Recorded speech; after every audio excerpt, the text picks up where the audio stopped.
Brandon Hockenberry. Today I'm going to be discussing microbiology. First, what is microbiology? Microbiology is the study of microorganisms. Well, that raises the question, what is a microorganism?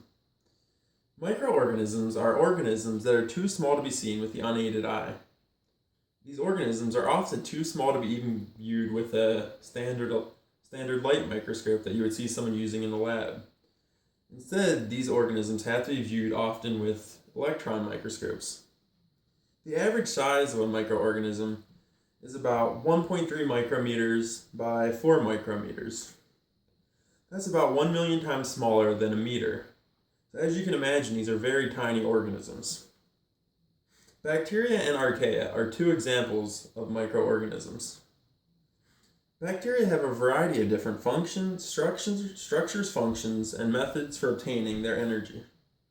Many bacteria are free-living and can survive on their own, while others need a host cell to survive.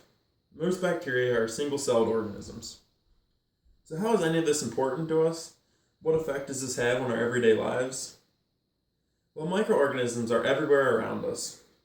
Some of them are beneficial to us, while some of them have no effect on us.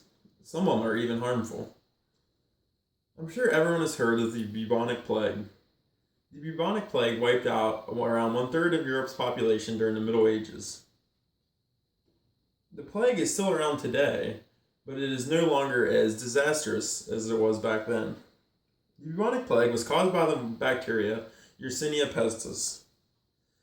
Many other diseases, such as syphilis and Lyme disease, to name a few, are caused by pathogenic bacteria.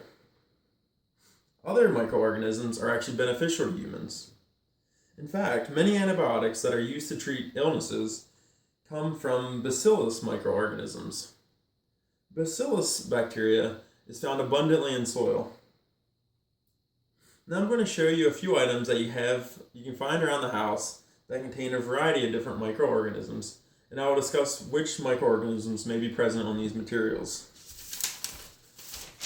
First, I'm going to look at the human skin.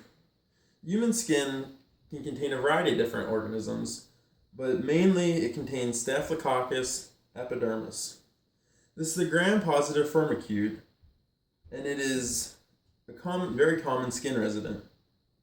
This bacteria is often harmless to humans, but it can be an opportunistic pathogen, and it can affect those with compromised immune systems. Micrococcus luteus is another bacteria that is found abundantly on the human skin.